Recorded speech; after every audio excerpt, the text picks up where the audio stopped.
Assalamualaikum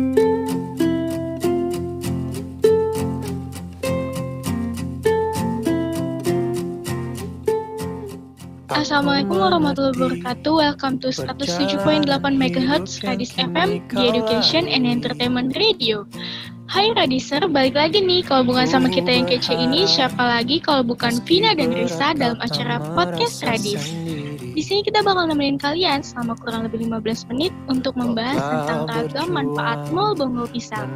Nah, gimana? Seru gak sih bahasan kita pada kesempatan kali ini? Dan pada podcast kali ini, aku gak cuma ditemenin sama Karisa doang nih. Aku bakal ngobrol seru bareng narasumber kita yang kece banget. Penasaran? Oke, tetap dengerin terus podcast kita ya. Izinkan ku lukis senja, mengukir namamu di sana. Hai Radiser, balik lagi nih sama kita. Jadi karena tadi Kak Vina udah kasih tahu bahwa bakal ada narasumber di belakang kita, yuk langsung saja. Sudah ada seorang penyuluh pertanian di Venus kita. Selamat malam Ibu. Malam Mbak Vina dan Mbak Risa. Gimana Ibu kabarnya hari ini? Alhamdulillah baik-baik aja. Semoga kalian juga sehat ya. Alhamdulillah, dan saya di sini juga sehat Ibu. Mungkin teman-teman yang ada di rumah juga alhamdulillah sehat. Sekarang ini lagi apa? Kesibukan saya sehari-hari ya jadi penyuluh pertanian di Kecamatan Balung, Kabupaten Jember. Wah, semoga kegiatan ini sukses dan Ibu tetap semangat dalam menjalankan aktivitasnya sebagai penyuluh pertanian. Oh ya, amin Mbak. Semoga Mbak Risa dan Mbak Vina juga ini ya semangat ya kuliahnya. Iya, semoga kita semua diberikan kelancaran dalam menjalani semua kegiatan kita. Oke, Radiser, langsung saja ke poin utama pada pembahasan podcast kali ini. Ngomong-ngomong tentang dunia pertanian, pastinya nggak lepas dong dari yang namanya budidaya usaha tani. Mulai dari proses menanam, merawat, dan menuai hasil dari usaha tani yang kita lakukan. Upaya dalam mengoptimalkan sumber daya lokal itu perlu ditingkatkan loh sahabat Radis, terutama dalam meningkatkan produktivitas lahan pertanian sekaligus sebagai upaya meningkatkan hasil tanaman. Salah satu upaya dalam meningkatkan produktivitas tanaman adalah dengan penggunaan mol sebagai pupuk. Mol adalah pupuk yang mudah kita aplikasikan dan juga bisa kita buat sendiri di rumah, di mana mol itu memiliki banyak macam bahan dasar serta manfaat. Salah satu bahan yang dapat digunakan dari sekian banyak pilihan adalah mol dengan bahan dasar bonggol pisang. Nah, sahabat Radis perlu tahu nih, menurut beberapa sumber, mol bonggol pisang itu mengandung 7 mikroorganisme yang sangat berguna bagi tanaman dan mengandung zat gibberellin dan sitokinin. Nggak cuma itu aja, mol bonggol pisang juga bisa bermanfaat sebagai dekomposer atau mempercepat proses pengomposan. Wah, menarik sekali tentunya. Mau tahu lebih lanjut? Yuk simak materi setelah ini, jangan kemana-mana, tetap di Tani Podcast spesial lagu buat kalian. Biar ku lukis malam, bawa kamu bintang-bintang, untuk temanimu yang terluka, hingga kau bahagia. Untuk temanimu yang terluka, hingga kau bahagia.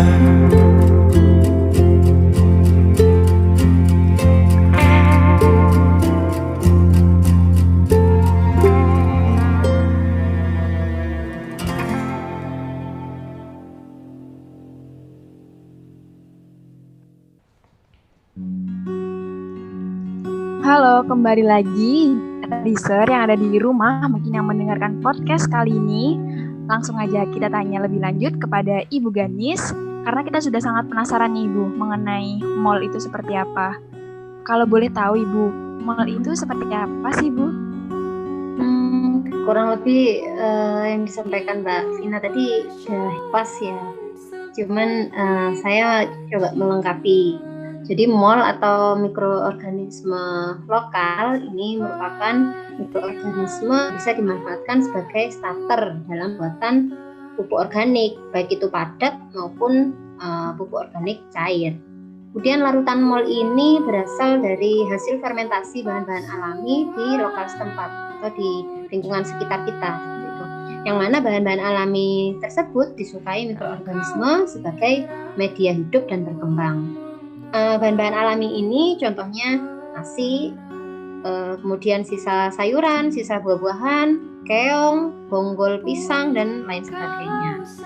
Ada beberapa penelitian yang menyebutkan bahwa jenis mikroorganisme yang telah diidentifikasi pada mol bonggol pisang itu banyak macamnya. Ada Bacillus, ada Aeromonas sp, ada Aspergillus niger, Azospirillum, Azotobacter, dan Microbacillotic. Nah, berbagai mikroorganisme ini yang sangat bermanfaat sebagai decomposer. Kemudian membantu ketersediaan nutrisi tanaman dan juga membantu menekan pertumbuhan hama penyakit pada tanaman. Seperti itu kurang lebihnya, Mbak Risa.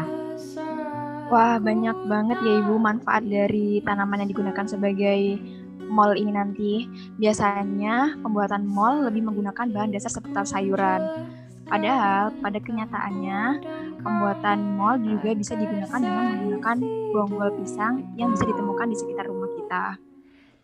Nah, karena radiser yang ada di rumah juga pengen belajar nih Bu, bagaimana cara pertama yang dilakukan untuk membuat mol dari bonggol pisang. Mungkin bahan-bahan apa saja yang perlu dipersiapkan dalam pembuatan mol bonggol pisang ini Bu? Ya, jadi pembuatan mol bonggol pisang ini bahan-bahannya cukup mudah. Antara lain ya saya sebutkan 5 kg bonggol pisang, kemudian 2 liter air kelapa, 8 liter air cucian beras atau air leri istilahnya, dan 1 kg gula merah. Nah, gula merah ini bisa kok nggak gula merah, misalnya pakai tetes pun juga boleh. Kemudian selain bahan-bahan itu tadi, kita butuh alat juga. Alat yang kita pakai ada ember atau jerigen atau timba ya.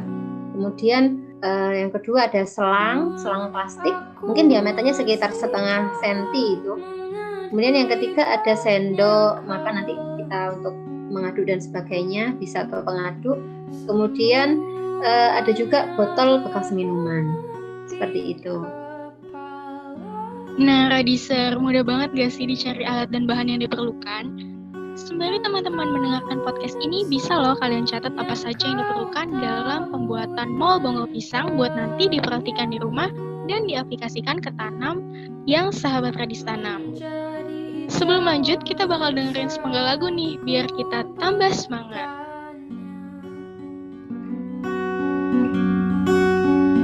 Sedikit ku jelaskan tentangku dan kamu agar seisi dunia tahu.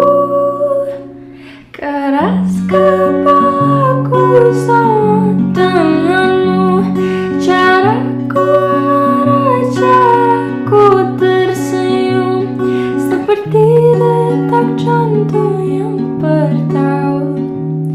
Nyawaku nyalakanlah denganmu, aku masih ada. Oke, balik lagi nih, karena kita udah tahu bahan dan alatnya apa saja yang diperlukan. Sekarang kita masuk ke segmen yang udah ditunggu-tunggu Radiser di rumah.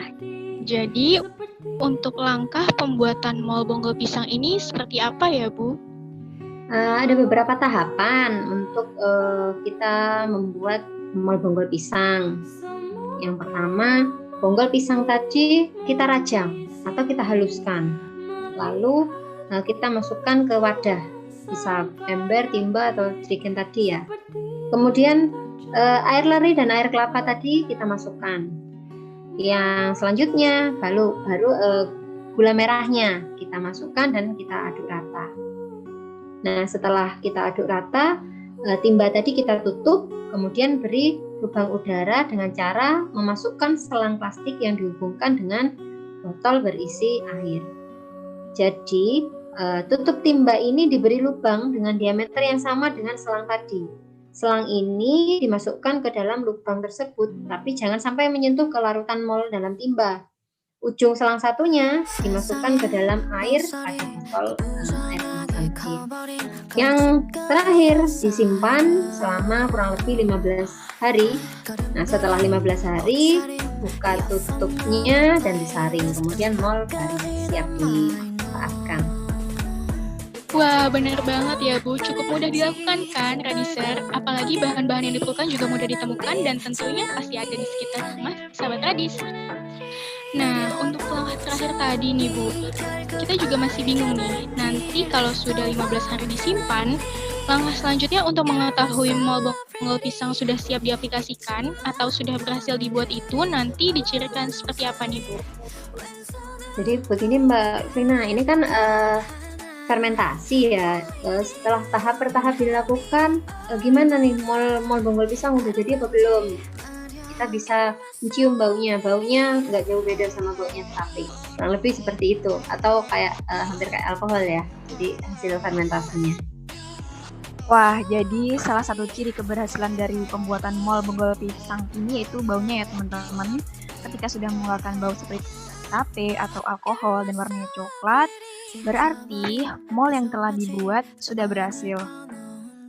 Sebelum lanjut, aku bakal putarin lagu sebentar biar kita tetap semangat dalam mendengarkan podcast kali ini. 상상력 아이덴티티까지 모조리 다여 넌 가르지 아직 못다 핀 널 위해 쓰였지 오래된 사랑이 헤매도 저리 웃음 짓게 발길 더워 and I need you're my celebrity 잊지 마 넌 흐린 어둠 사이 왼손으로 그린 별 하나 Gimana teman-teman Radiser, masih semangat kan? Lanjut nih Bu, langkah selanjutnya kan pengaplikasian mall ini ke tanaman. Nah, teman-teman Radiser yang ada di rumah itu masih bingung Bu, bagaimana cara pengaplikasian mall ini ke tanaman. Oke, jadi untuk aplikasi mall bonggol pisang tadi, kita tadi sudah saring ya, mallnya baru siap digunakan. Gimana caranya? Yang dipakai larutannya. Kalau ampasnya bisa kita pakai pupuk. Nah, larutan tadi kita campurkan dengan air. Larutannya 250 ml mol, kemudian kita campurkan dengan air bersih sebanyak 14 liter atau per tangki itu kalau misalnya di petani ya, itu per tangkinya 1 gelas, mudahnya kayak gitu. Kemudian aduk sampai larut baru bisa disemprotkan ke tanaman seperti itu. Gimana Radiser, sudah jelas nggak sih pengaplikasian dari mall berbahan bonggol pisang? Lalu Ibu, ketika kita membuat mall bonggol pisang, apa sih keuntungan yang bisa kita ambil? Iya, jadi selain manfaat-manfaat yang sudah kita sebut di awal tadi ya, banyak juga keuntungan yang bisa kita peroleh dalam membuat mall bonggol pisang. Bahannya pasti mudah didapat di sekitar kita banyak bahan bakunya. Kemudian proses pembuatannya mudah dan murah. Kemudian memanfaatkan sumber daya lokal pastinya. Dan yang paling penting ini mengurangi ketergantungan penggunaan pupuk kimia dan perlahan-lahan kita beralih pada budidaya tanaman yang lebih ramah lingkungan. Seperti itu Mbak Risa.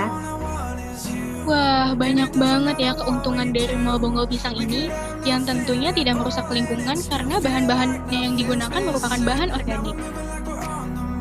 Bener banget Ibu, ditambah saat ini kegiatan home gardening kan juga semakin marak dilakukan oleh masyarakat Indonesia. Jadi ini bisa digunakan sebagai alternatif pupuk tanaman di rumah. Gimana Radiser, udah ada bayangan buat coba bikin mall bonggol pisang kan?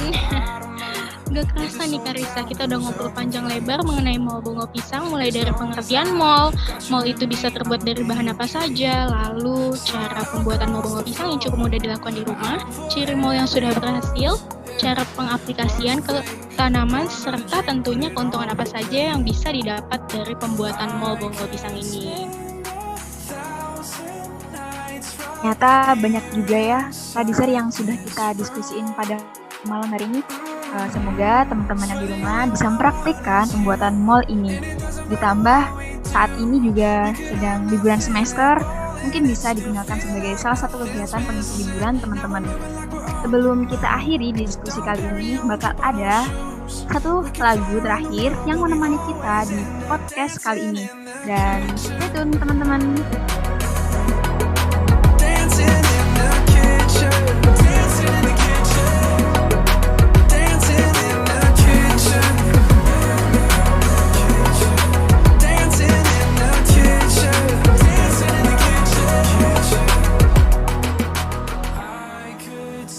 Oke, balik lagi nih sama kita. Saya di sini mau mengucapkan banyak terima kasih kepada Ibu Ganis yang sudah mau berbagi pengetahuan mengenai Mall Bongo Pisang ini dan sudah meluangkan waktunya dengan kita serta radiser yang ada di rumah tentunya.